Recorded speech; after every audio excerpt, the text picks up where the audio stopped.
I'm going to answer one of the most asked questions on my YouTube channel. How do you find such amazing sites?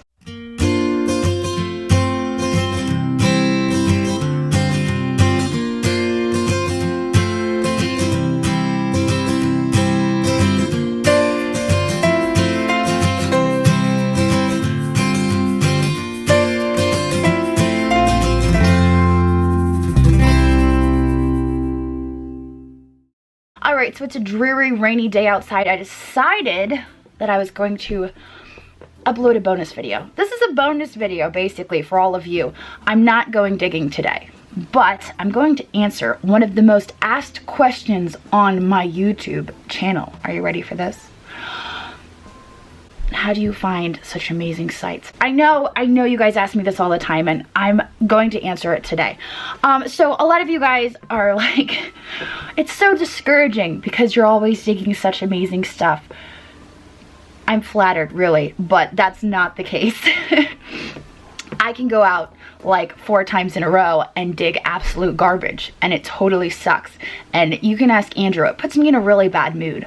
I'm just absolutely miserable because I didn't get a video today. Just leave me alone. I'm gonna go drink a glass of wine and watch YouTube. That's usually my reaction to that. So it's usually never a good day when I don't dig good stuff, but it does happen all the time. You're not gonna go out every single day and dig amazing stuff like us YouTubers. We just make it look that way. We dig a lot of trash. We dig a lot of junk. You just don't see those videos because when we post those videos, everybody's like, well, that's lame, and they don't get watched. So as a result, we don't post that. But it's true. We dig as much garbage and trash as everyone else. So all of you who are getting brand new detectors this year and you're going out expecting to find amazing stuff every time you go out, it's not gonna happen. It doesn't happen for any of us. So don't be discouraged. You know, as soon as you find that first amazing thing, it's gonna hold you over till the next amazing thing, and that's what keeps you going. But hopefully what I have to say will help you find the sites that will get you onto that amazing stuff and give you a little bit more confidence in your metal detecting, whereas you're not going to parks and digging up spare change, because that can get old pretty quick, unless that's your thing, and that's totally cool. But I'm talking about like old stuff, because that's what I like digging. I like digging the old colonial stuff, and I love finding old home sites. That's my thing. So this video is going to be a little bit of an instructional on how to find old home sites. As you know, in my videos, Andrew and I will go out into a field and we'll wander aimlessly, and eventually we just start pulling out all this great stuff. There's a reason for that, and that's because there was at one point a home site in that field. So there was a house there at one point.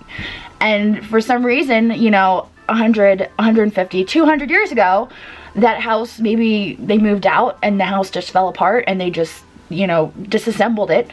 And back then, they disassembled it. That's what they did. They would take it apart piece by piece and reuse everything.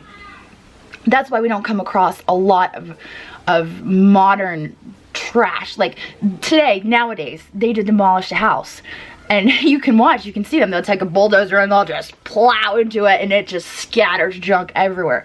But back then, when they disassembled a house, they would take it apart piece by piece. So we like finding those home sites where, okay, it's on our map from 1858, it's gone by 1900. There's a good chance that they disassembled this piece by piece, and they reused all the timbers, and they reused everything from this house. So they were very careful to take it apart, and there's not a bunch of nails or garbage scattered all over this site. What we find is going to be good. So all of that being said, how do we find these sites? Okay, we find these sites using maps. All right, I call this the lazy research because for me, it's old home sites. That's what I look for. I look for old home sites in fields. I use maps for my research. But there are people out there, there are Civil War hunters who will scour the internet. They will scour eBay, estate sales. They will look for soldiers' old journals. And they will read the journals looking for old, like, sites, campsites that nobody knows about. I mean, these are dedicated researchers. I'm not that dedicated, and I'm not really into Civil War stuff. I mean, it's great, it's fine, it's fun, but that's not my thing. My thing is colonial. I grew up in New England. I grew up in the cellar holes, messing around in the woods with the rock walls. Colonial is where my heart is. So I am looking for old home sites, colonial spots. That's what I want. So there's a couple resources that I use. We'll start with one that you can actually find online. It's called Historic Map Works. Historic Map Works is a website. You can look it up, and what I would do is there's a search box, and you can search your county. You can search your county, and a bunch of maps will pop up. I usually look for the oldest map I can find, and I match it with my current area, and I just overlay. I look at fields, and I compare the maps, and I say, okay, here's a field I have permission for. There's a little black dot that used to be in that field in 1858. There's the black dot, here's the field, there was a home site in that field. The little black dots are actually houses. So you see a black dot, that's a house. So there was a house in this field. And then we wander through that field, and we hit the high spots, okay? So it's kind of hard to know where in the field it will be, but a good place to start is the high spots, because they would build their homes on the high spots. So you want to start on the high spots, but what you also want to look for is china. You'll see little bits of china fragments. You'll see brick fragments. With your metal detector, you'll start to hear lots of iron. You'll hear the iron signals, and you'll get into a concentration, a patch of iron, and it's like, okay, I think we found it, you know, and then you slow down. That's when you want to slow down. I mean, you can buzz through the field listening for that iron, and as soon as you hear it, it's like, all right, now it's time to slow down. Then you're on to the old home site. So there's Historic Map Works. There's Historic Aerials. That's the one that a lot of people recommend. The maps usually only go back to the early 1900s, but there's topo maps. That's what we're talking about here. We're talking about topo maps. I should have started with that. We're talking about old topo maps, not necessarily aerials, because they don't go back that far. We're talking about old topo maps. So Historic Aerials is another website that you can use, that you can actually overlay the maps. So you can have your current GPS, you can overlay it with a topo map from 1900.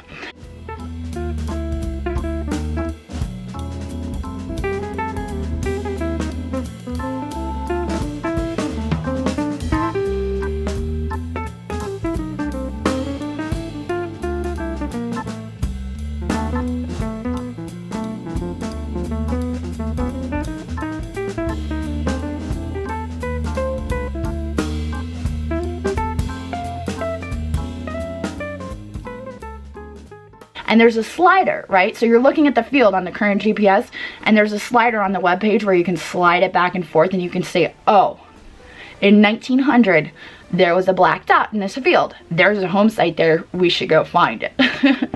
So Historic Aerials is another one. So we got Historic Map Works, we got Historic Aerials. And the last and final one that I talk about all the time on my channel is actually an app for your phone, and it's my favorite one. It's my absolute favorite one, and it's called Gaia GPS, and I will put a link for it down below this time. I always say that and I forget, and you guys are in the comments like, where's the link? I'm gonna remember this time, I swear it, and if I forget, you can just beat me up in the comments. Gaia GPS is the name of the app, and I'll put a link, and the link that you click, it actually gives you a discount towards the app. You want the premium version. The premium version is important because the premium version is the one with the overlays. Okay, so it's like Historic Aerials, which you can do on your computer, but it's on your phone, and it's integrated with current GPS, which means you can be looking at a map from 1900 while you're driving around, which I don't recommend. I mean, have your passenger looking at the map from 1900 while you're driving around, and you're driving past a field on the GPS, and you're looking at the 1900 map, and oh, guess what? There was a house out in that field. Slam on the brakes. We have to go get permission from the farmer. And that's the last and final thing. If you don't already have permission for the farm, you need to get permission. Please get permission. That's what gives us a bad rap. You have to get permission. It's so important to get permission for these properties. For any property, And even for local parks, sometimes metal detecting is off limits, even at local parks. You have to reach out to your local township and find out if it's permitted, because sometimes it's not.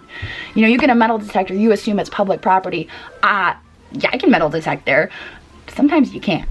So it's really important to find out your local rules and your laws, because it could get you in trouble. You could get your detector confiscated, you could get fined, you could get in a lot of trouble if you're detecting somewhere you shouldn't, just because you assumed it's public property and you had permission.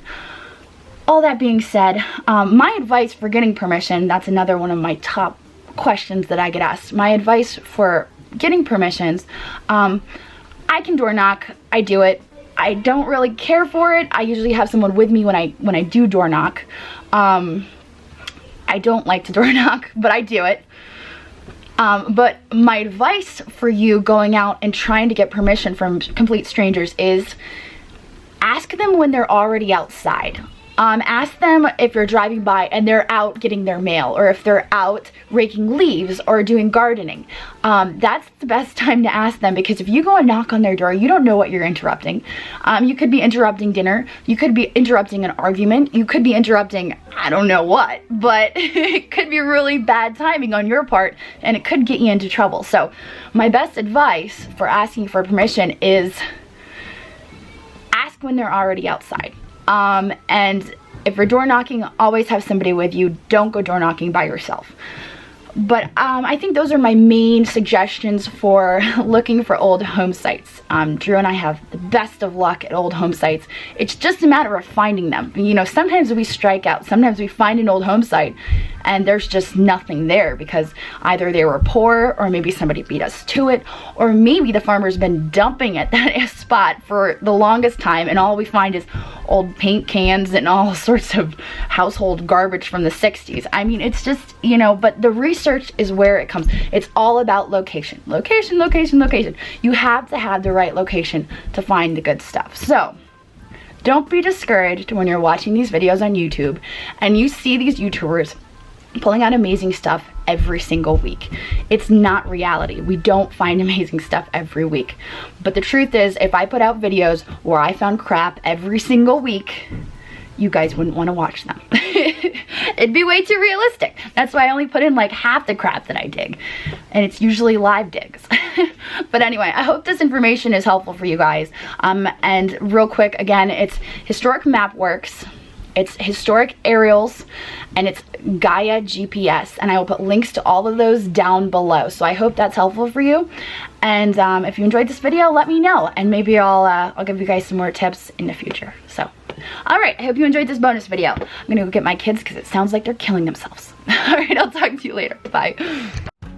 I hope you enjoyed the video. Don't forget to like and subscribe, and whether you're looking for your first metal detector or you'd like to upgrade your current machine, we carry the full line of Garrett metal detectors, and I put a link to our website down in the description.